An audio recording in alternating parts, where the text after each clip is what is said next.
అసలు ఆడపిల్ల అంటే మీకు గౌరవం లేదు, ప్రేమ లేదు. ఎందుకంటే మీకు ఆడపిల్ల లేదు.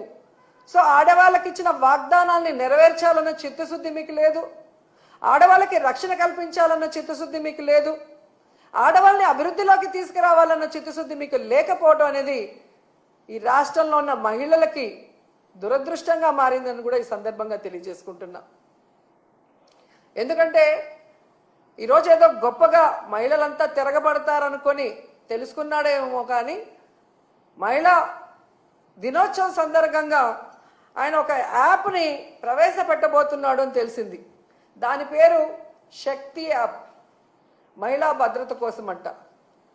సంతోషం, కనీసం నీకు కొత్త ఆలోచన రాకపోయినా జగన్మోహన్ రెడ్డి గారి ఆలోచనని కాపీ కొట్టి ఈరోజు పేరు మార్చైనా పెడుతున్నందుకు సంతోషం. కానీ పేరుతో సరిదిద్దద్దండి, దాన్ని సక్రమంగా ఇంప్లిమెంట్ చేసి మహిళా పోలీస్ స్టేషన్లని దిశ యాప్ ఉపయోగించి అలాగే మహిళా పోలీసులు ఉపయోగించి మహిళల్ని రక్షించే విధంగా ముందుకు వెళ్ళండి. అలాగే మీరు ఏదైతే యాప్ని ఈరోజు ఇంట్రడ్యూస్ చేస్తున్నారో కేంద్రంలో రాష్ట్రంలో మీ ప్రభుత్వమే అధికారంలో ఉంది కాబట్టి దానికి చట్టబద్ధత కల్పించండి. అప్పుడే మహిళలకి పరిపూర్ణమైన భద్రత కలుగుతుందని కూడా చంద్రబాబు నాయుడుకి సూచిస్తున్నాం.